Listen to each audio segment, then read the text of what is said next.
Meus queridos irmãos, vamos abrir a palavra do Senhor no Evangelho segundo escreveu João, capítulo 1. Lerei a partir do verso número 14 até o verso número 18. Evangelho segundo escreveu João, capítulo 1, verso 14 a 18. João, capítulo 1, versos 14 a 18. Deixe sua Bíblia aberta, nós vamos orar e em seguida eu procederei com a leitura e os irmãos ouvirão.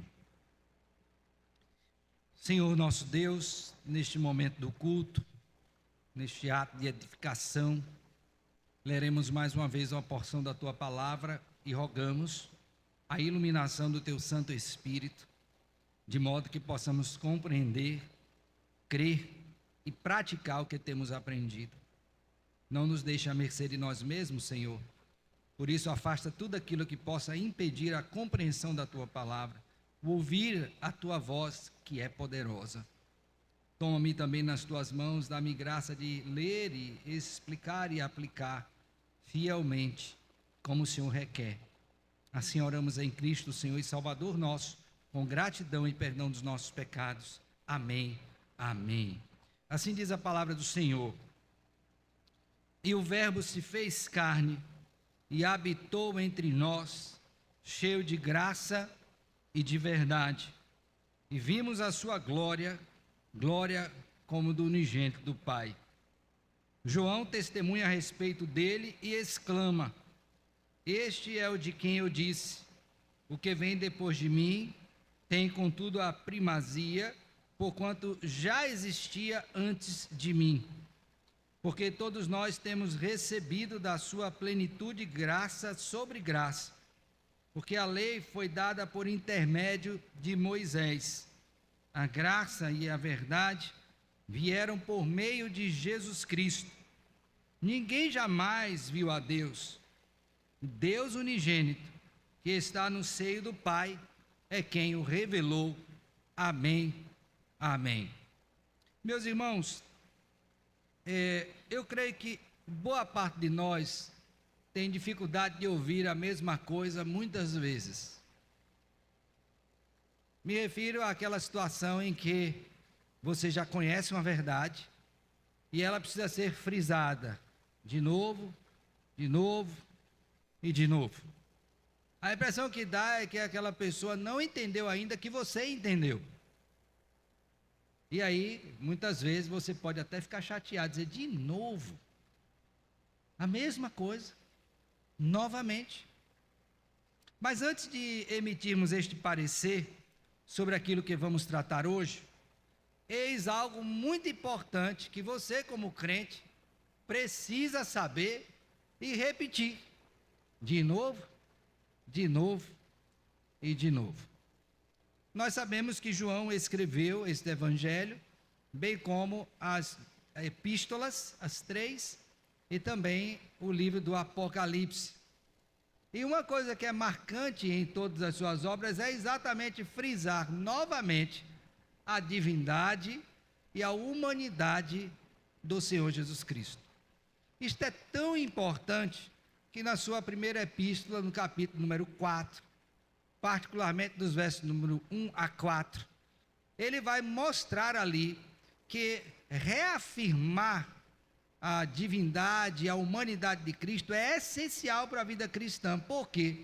Porque naquela época, e não é diferente hoje, muitos se apresentam no mundo trazendo uma informação que não é a verdade acerca de Cristo Jesus. E dar ouvidos a isto, e se colocar à mercê de tais ensinamentos, é um risco para a sua vida enquanto cristão. Então, sim, nós precisamos ouvir e ouvir várias vezes a mesma verdade. Se não, vejamos, abra sua Bíblia na primeira epístola que João escreveu, capítulo 4, verso 1. Lerei para os irmãos. Ele diz assim: amados, veja que a relação é amorosa, mesmo repetindo, é por amor. Amados, não deis crédito a qualquer espírito, antes, provai os espíritos se procedem de Deus, porque muitos falsos profetas tem saído pelo mundo fora. Nisto reconheceis o Espírito de Deus. Todo espírito que confessa, agora presta atenção nisso, que Jesus Cristo veio em carne, é de quem? É de Deus. E ele adiante vai. E todo espírito que não confessa a Jesus, não procede de Deus. Pelo contrário, este é o espírito do anticristo, a respeito do qual tendes ouvido que vem, e presentemente já estás aonde? Já está no mundo. Então, irmãos, nós estamos aqui já 5 vezes dizendo a mesma coisa. Jesus Cristo é perfeito Deus e é perfeito o quê? Homem. E talvez você esteja sentado aqui dizendo: meu Senhor, de novo? De novo. Por quê? Porque isso é importante para você.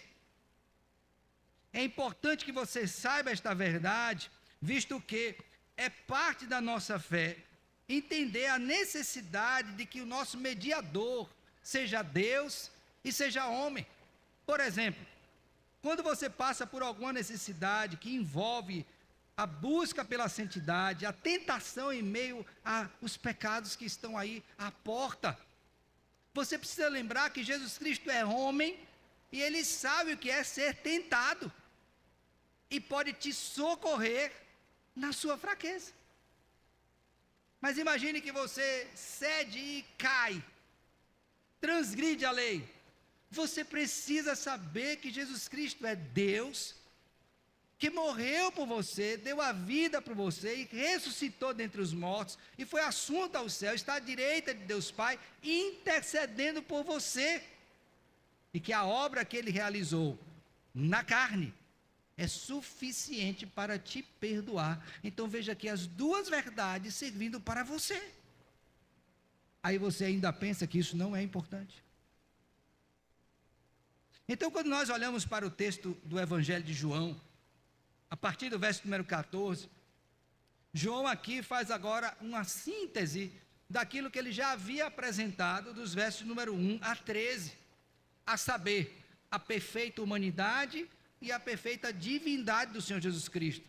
E ele sintetiza neste verso tão pequeno, mas muito rico. E logicamente, que ao partir desta premissa, não é, desse pensamento conclusivo, isso tem implicações para o ministério de João Batista, não João Evangelista, assim como tem para nós hoje também. E eu queria que nessa noite nós pensássemos sobre a seguinte questão: Jesus Cristo é o perfeito Deus e homem, o Verbo que se encarnou. Logo, eu preciso testemunhar acerca desta verdade. Você precisa dar testemunho disso em alto e bom som. Então, em primeiro lugar, eu queria que você observasse a afirmação que é a base para o nosso testemunho. Veja comigo, por favor, o verso número 14. E note bem o que está posto aqui acerca de Cristo. 3 coisas eu quero destacar. A primeira delas, que Jesus Cristo se encarnou. A segunda, que ele habitou entre nós. E a terceira, que ele resplandece, ou resplandeceu a sua própria glória. Veja bem comigo.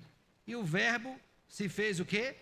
Carne. Pastor, o que é isso? É que ele tomou um corpo físico igual o meu e o seu, desde a sua concepção.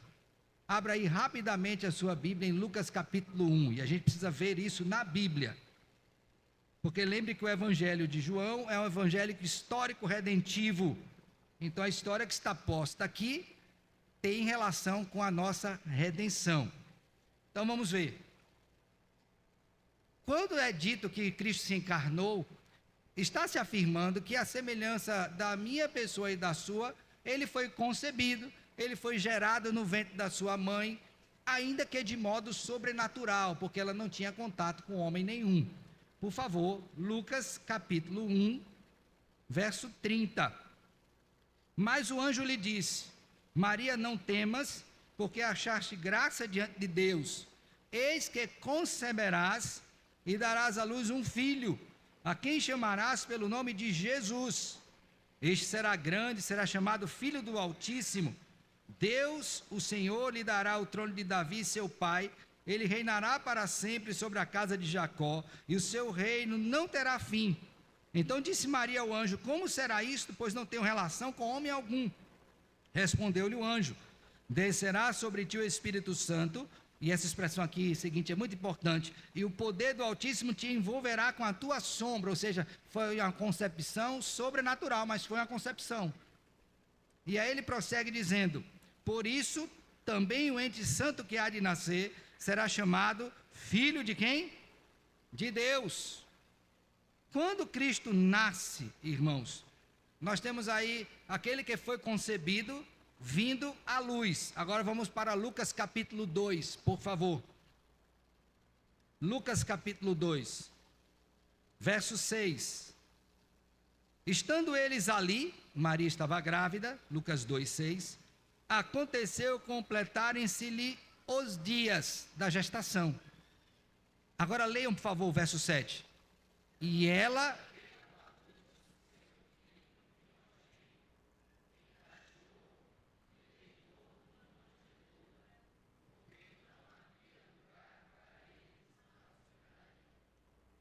engravidou. Ela passou pela gravidez, menino no ventre. Ela deu à luz e pegou esse menino nos braços. Ele está em carne? Está. Está pegando nele. Ele habitou encarnado, é um fato. Mas não somente isso, por favor, vamos agora para o capítulo 2, verso 39, de Lucas ainda. Cumpridas todas as ordenanças, segundo a lei do Senhor, voltaram para a Galiléia, para a sua cidade de Nazaré. Agora leiam juntos o verso 40.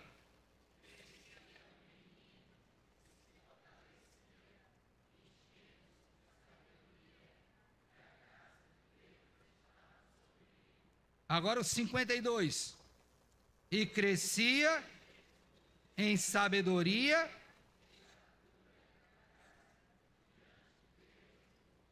Era homem? Viram ele? Pegaram nele? Ele encarnou. Ele encarnou. Ele foi concebido. Ele passou pelo processo de gestação. Ele veio à luz. Ele cresceu, ele foi visto, grande em estatura e graça e sabedoria, não somente diante de Deus, mas também diante de quem? Então, quando alguém contestar se Jesus Cristo vem em carne, você mostra a Bíblia para ele. Não precisa você querer convencê-lo, porque convencimento é obra do Espírito Santo de Deus, mas você tem que saber onde está isso. Ele habitou encarnado entre nós. Pastor, por que isso é importante? Abra sua Bíblia aí rapidinho, Hebreus capítulo 2. É importante que você veja os textos. Hebreus capítulo 2, verso de número 14.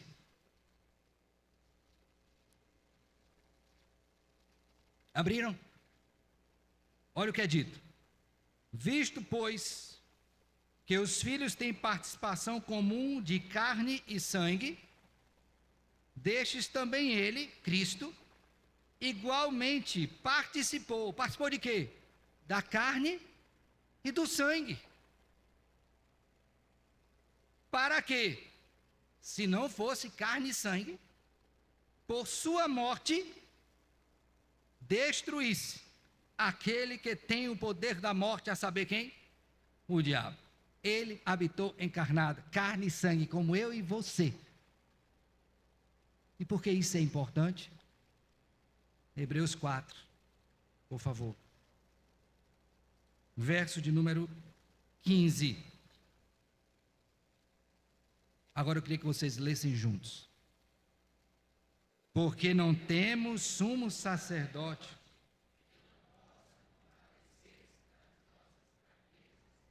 antes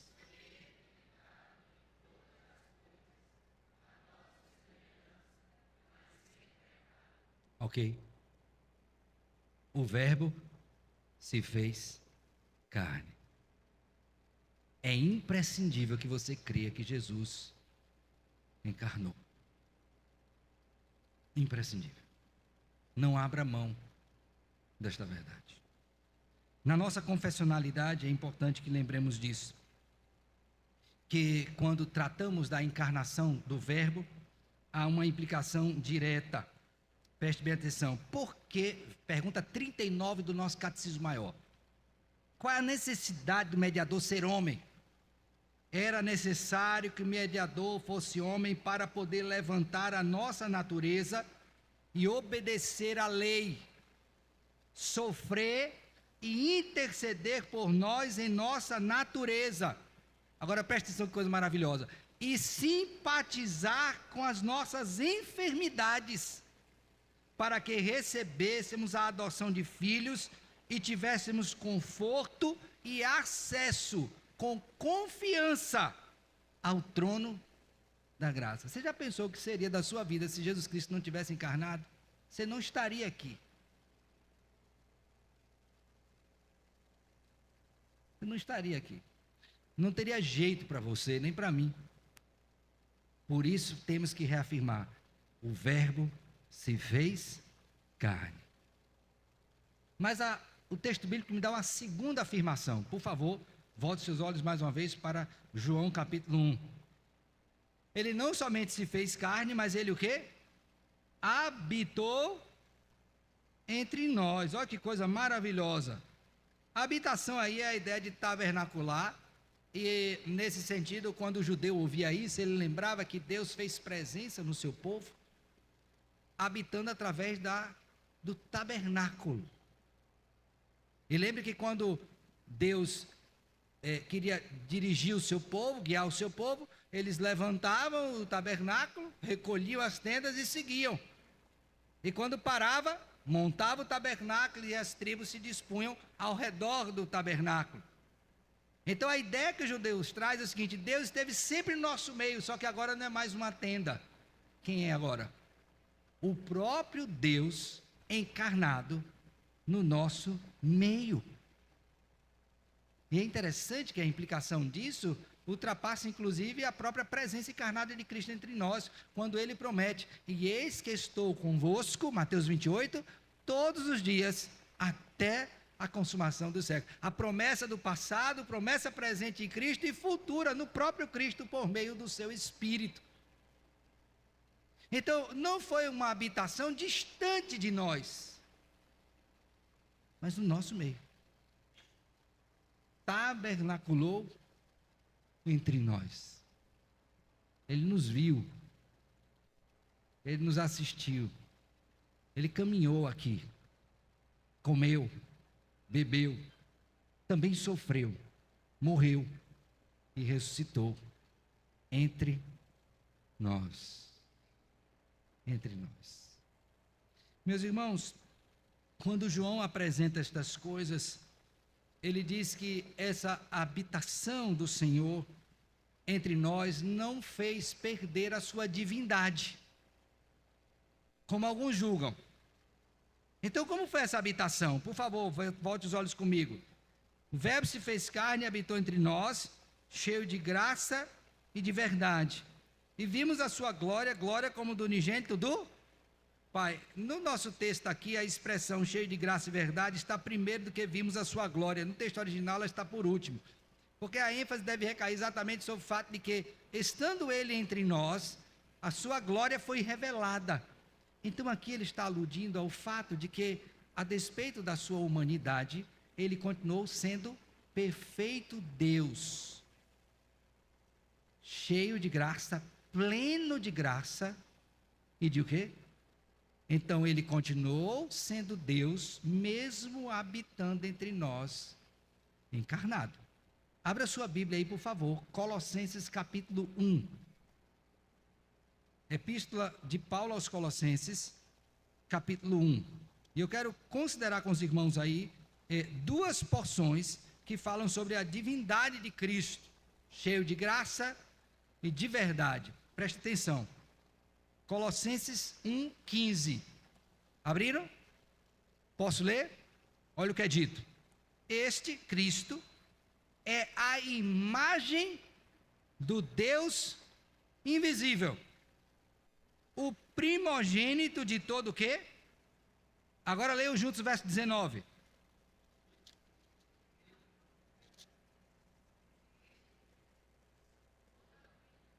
Não, vamos falar forte, que uma coisa dessa grandeza não pode falar fraco não, vamos lá? Porque aprove a Deus que nele residisse toda a plenitude, de quê? Da divindade. Então, a despeito da sua encarnação, ele não deixou de ser o quê? Deus. Agora capítulo 2 de Colossenses, por favor. Abriram? Vejamos agora o verso de número 2. Colossenses 2, 2. Olha o que é dito. Para que o coração deles seja confortado e vinculado juntamente em amor, e eles tenham toda a riqueza da forte convicção do entendimento, para compreenderem plenamente o mistério de Deus. Quem é o mistério de Deus? Só um parênteses aqui, viu? Tem umas religiões aí que gostam de falar de mistério, né? É um mistério, tem um mistério para você. Meu filho, olha, depois que o mistério de Deus, que é Cristo, foi revelado, não tem mistério maior não, viu? Não tem outro mistério não. Ah, eu vou falar em mistério. Você vai falar de Cristo, já está revelado. Não tem mais mistério. Cristo é o mistério maior. Tem mistério acerca de Deus maior do que o próprio Deus? Não tem. Por isso, por favor, verso 9 do capítulo 2, ainda de Colossenses, o que é dito aí? Vamos lá juntos? Porquanto nele habita corporalmente toda a plenitude da divindade. Está claro? O Verbo se fez carne e habitou entre nós. E vimos a sua glória, glória como do unigênito do Pai, cheio de graça e de... Por que ele está cheio? Porque ele é Deus. Isso é maravilhoso. Você entendeu isso? Pois bem, uma vez que eu estou de posse dessa verdade, que o meu Cristo, o meu Salvador, é perfeito homem e perfeito Deus em uma só pessoa, duas naturezas em uma só pessoa, não se confunde, não se mistura e não diminui. Vou repetir. Não se confunde, não se e nem diminui, 100% Deus. O que eu estou dizendo aqui em breves palavras foi a discussão de vários séculos em vários concílios para discutir acerca da natureza de Cristo. Não se confunde, não se mistura e nem diminui. Então, quando você olha para Cristo, 100% Deus, 100% homem. Então, vamos pensar aqui. Cristo andando sobre o mar. Quem está andando sobre o mar? Quem está andando sobre o mar? Cristo. Mas pastor, andar sobre o mar é coisa de Deus. Ele disse, pois é. Pois o Deus homem está andando sobre o mar. Está lá na cruz. Tenho sede. Quem está tendo sede? Cristo. O Deus homem está tendo sede. Não tem como separar. Duas naturezas, humana e divina, em uma só pessoa. Eis o mistério. Como pode Deus tomar a minha natureza? Por isso que Paulo, abre a sua Bíblia aí, 1 Coríntios capítulo 1, quando vai pregar, ele diz algo maravilhoso. 1 Coríntios capítulo 1, que confunde a cabeça dos sábios deste século, e os judeus também não entenderam. Vamos ver. 1 Coríntios capítulo 1, verso 18. Certamente, a palavra da cruz, o que é que temos na cruz? Deus homem morrendo. como pode um Salvador morrer? Como pode Deus morrer? Como pode esse homem fraco na cruz me salvar? Ele morreu. Eles não entenderam isso. Por isso que diz: certamente a palavra da cruz é loucura para os que se perdem. Mas para nós que somos salvos, poder de Deus. Pois está escrito: destruirei a sabedoria dos sábios e aniquilarei a inteligência dos instruídos. Onde está o sábio? Onde está o escriba? Onde o inquiridor deste século? Porventura não tornou Deus louca a sabedoria do mundo? Visto como na sabedoria de Deus, o mundo não conheceu por sua própria sabedoria. Aprove a Deus salvar os que creem pela loucura da... Porque tantos judeus pedem o quê? Lembra que os judeus pediam sinais? Se tu és o Cristo, faz isto. Não preciso provar para vocês, está aí os sinais. Nenhum sinal será dado senão o de Jonas. Qual o sinal de Jonas? 3 dias e eu ressuscitarei. Nenhum sinal. E aí o texto prossegue dizendo: e os gregos buscam o quê? Sabedoria. Mas nós pregamos a Cristo, Deus homem, e este o quê? Então, nós temos a grande verdade, o mistério revelado é Jesus. A pergunta é: o que é que eu vou fazer com esse mistério? Agora eu queria que você voltasse seus olhos mais uma vez para o verso 15 de João 1. Nós precisamos fazer o que João fez quando esteve diante desse mistério e pautou a sua vida por isso. Entenderam até aqui? Cristo é o mistério de Deus, Deus homem, Deus encarnado. O verbo se fez carne, pleno Deus, pleno homem. Agora o que é que temos que fazer? João, verso 15, está vendo aí comigo? João testemunha a respeito dele o quê? Testemunhar aí é martírio, dá testemunho. Agora o exclamar é como um choro alto, para chamar a atenção das pessoas, porque essa verdade é tão importante, que as pessoas precisam ouvir. Por quê? Aí ele diz: este, Jesus, é o de quem eu disse. Ou seja, o testemunho dele não é sobre ele, é sobre Cristo. Que vem depois de mim. Por que vem depois de mim, irmãos? 2 razões bíblicas. Primeiro, João Batista era mais velho do que Jesus. Lembra que quando Maria estava grávida, que foi visitar sua prima, Isabel, aí o bebê no ventre se mexeu, já estava lá. Então ele é mais velho. Ok? E também, ministerialmente, ele começou antes de Cristo, porque lembra que ele já estava batizando quando Cristo veio e o batizou, e a partir dali Cristo iniciou o seu ministério. Ok? Então, nesse sentido, veio depois de mim, mas aí ele faz um alerta, um adendo. Contudo, ele tem o quê? A primazia. Então, João não é o mais importante. No ministério de João, Cristo é mais importante do que ele. Deixe-me abrir aqui um parêntese. Na sua vida cristã, quem é mais importante, você ou Cristo?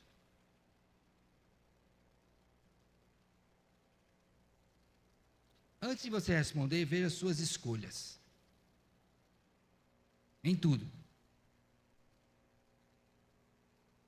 João Batista entendeu que mesmo ele sendo mais velho e começando o ministério antes, Cristo tinha o quê? Primeiro lugar. Acima de tudo e todos. Ele tem a primazia. E essa não era uma verdade apenas para João, mas é uma verdade para nós, porque está baseado num atributo divino, que eu e você não temos, nem João tinha. Qual é? Veja o final do verso 15. Porquanto já existia antes de mim. Peraí, pastor, o senhor acabou de falar que João estava na barriga, Cristo veio depois. Como é que existia de mim? Porque João está atestando a divindade, particularmente um atributo: eternidade.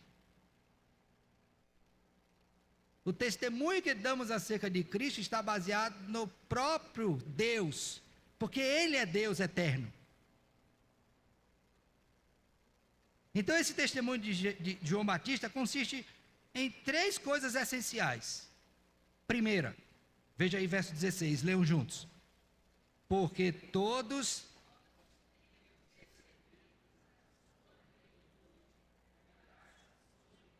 e vimos a sua glória, glória como do unigênito do Pai, cheio de graça e de... Sabe por que João testemunha de Cristo? Porque em Cristo nós temos tudo o que precisamos.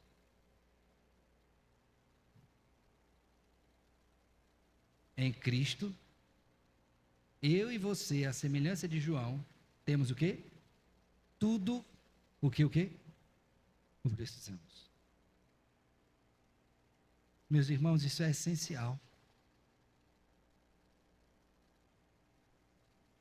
Qual é a sua maior necessidade?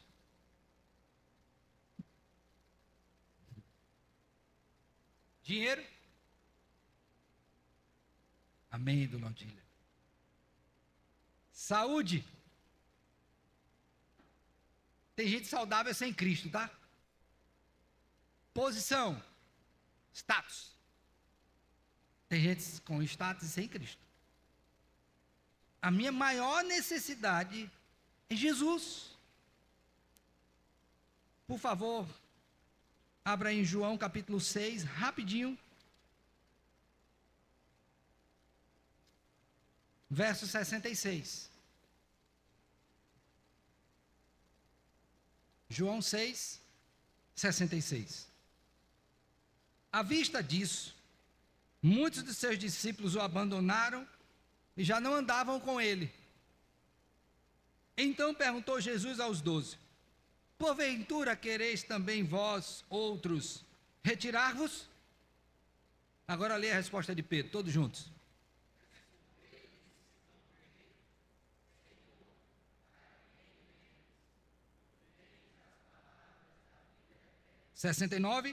E nós temos crido e conhecido que tu és.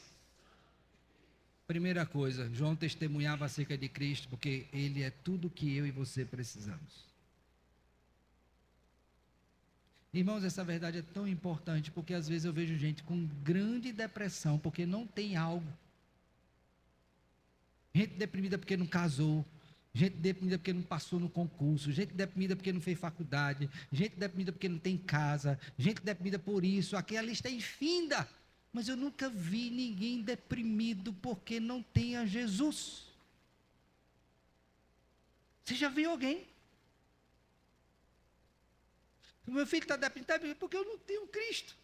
Você já viu alguém?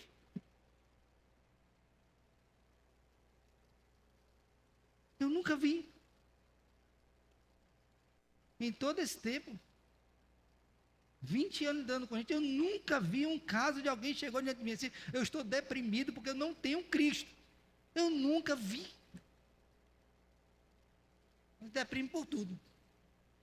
Isso mostra uma questão do nosso coração. Sabe qual é, irmãos? Qual é, de fato, a nossa maior necessidade? Segunda coisa do testemunho de João, por favor. Volte seus olhos agora para o verso número 17. Porque a lei foi dada por intermédio de Moisés, a graça e a verdade vieram por meio de...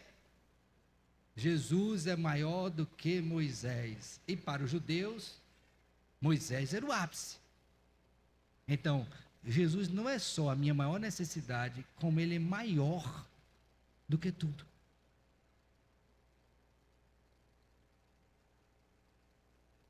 Entendeu? Então João testemunha acerca de Jesus, porque ele é a maior necessidade das pessoas, porque ele é maior do que tudo. Não tem ninguém maior do que Jesus. Nele habita a plenitude da divindade. Ninguém é maior do que Jesus, ninguém. Entendeu? Quando você está em Jesus, você está naquele que é o maior. Lembre disso. E a terceira verdade, verso 18, testemunho de João, acerca de Cristo. Ninguém jamais viu a Deus.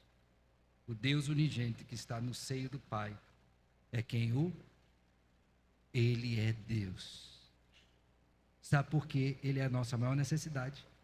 Mais importante de tudo. Sabe por que ninguém é maior do que Ele? Porque Ele é o quê? É Deus. E qual é a coisa mais importante na minha vida? É Deus.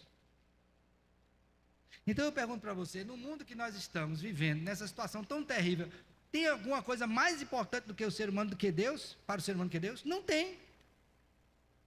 E sobre quem eu vou falar? Sobre Deus, sobre Cristo. Eu vou testemunhar em alto e bom som, para que todos saibam que a grande necessidade do mundo não é a paz que o mundo dá, não são as riquezas, é Jesus Cristo, o nosso Senhor, o Deus encarnado, que conhece o meu sofrimento, que tem poder para me salvar, para me consolar, para me confortar, para me encorajar, para direcionar minha vida de tal modo que eu sou conduzido à presença do Senhor, porque Ele é o caminho, a verdade e a vida, e ninguém vem ao Pai senão por Ele. Sua necessidade é Jesus. Não há nada sem Cristo. A vida pode ser cheia de muitas coisas, mas ela só será plena se estivermos em Cristo. Entenda isso. E mais uma vez eu vejo muitas pessoas querendo encher a vida de coisas. Um parênteses aqui, ontem a gente estava lá em Timon, aí a irmã Nice estava testemunhando sobre o trabalho do esposo e tal, e ela pediu um parênteses lá e disse que a filha, né, vou reproduzir já o testemunho, tá? Tinha 20 pares de sapato. Eu disse, ainda é pouco, eu já conheci gente que tinha mais, viu? Agora, eu fiquei pensando depois dali, né? Não necessariamente nela, irmã, mas na situação. Olha, tem gente que se enche de tantas coisas. Ó, tem gente que se enche de título, de cargos, de roupa, de bens. Está cheio de muitas coisas, mas nunca é plena. Está sempre vazia. Sabe por quê? Porque o único que nos enche plenamente é aquele que é pleno em sua divindade, Jesus Cristo. Você lembra que Cristo encontrou com uma mulher que tinha 5 maridos? Tem gente cheia de marido, não tem um. E aí ela disse, eu estou com sede, né? Lembra do diálogo? Me dá dessa água. Ele disse, não tem problema, vai lá, chama o teu marido e eu te dou a água. E aí ela respondeu o que para ela? Para ele, Senhor, não tenho marido. O que foi que Cristo respondeu? Disseste bem, porque 5 já tiveste, e esse que tem agora também não é teu. Ou seja, ela teve 5, tinha 6, e ainda assim não era dela, cheia, mas não tinha nada. Você está entendendo por que João tem que testemunhar? Porque o mundo está cheio de pessoas cheias, mas vazio de pessoas plenas, porque não tem a Jesus Cristo. João dá testemunho, grita alto, chora, ouçam, ouçam, ouçam. Mas parece que os ouvidos do mundo estão tapados para a grande verdade. Nós precisamos de Jesus Cristo. Que implicações eu queria para a sua vida? e para a minha. Primeira, reafirme: Jesus Cristo é Deus o quê? Homem. Não abra mão desta verdade. Fale, pise, repise várias vezes. Relembre, diga de novo: meu Cristo é Deus, homem. Eu preciso dele 100% Deus, eu preciso dele 100% o quê? Homem. Se alguém vier contar alguma história diferente dessa, rejeite, não receba em casa. Entendeu? Ah, mas eu quero ser amiguinho, é a política da boa vizinhança, é uma falsa doutrina, é uma heresia. Não receba, não empreste seus ouvidos a isso. Reforce isso. Segundo, pense bem nisso. Quando eu sei que Cristo é perfeito Deus e perfeito homem, isso tem uma implicação direta para a minha vida. Porque eu tenho alguém que sabe como é o meu sofrimento e tem poder para me livrar deste sofrimento e me sustentar, mesmo em meio às dores. Ninguém mais pode fazer isso, só Jesus Cristo. Você está sofrendo hoje? Pois saiba que se você voltasse para Jesus e pedir a Ele que Ele seja contigo no seu sofrimento, Ele não somente vai entender plenamente a sua dor, mas Ele pode lhe sustentar e até lhe tirar dessa dor. Isso não é uma bênção? Não é? Tem uma doença que está assolando muitas pessoas ultimamente, a tal da fibromialgia. Tem um bocado de gente aqui na igreja que tem, não tem? Dói, não dói? Dói tudo, até passar no cabelo, pente, dói, não dói? É dor demais. Talvez seu esposo não entenda, sua esposa não entenda, seus filhos não entendam o que é essa dor. Mas eu quero que você vá para cá e você meu Cristo sabe o que é essa dor. Não é porque ele teve fibromialgia não, mas é porque ele habitou encarnado, ele sabe quais são as nossas dores, decorrente da queda.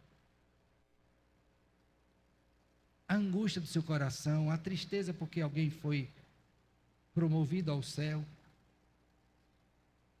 Tantas coisas que podem lhe angustiar. Cristo sabe.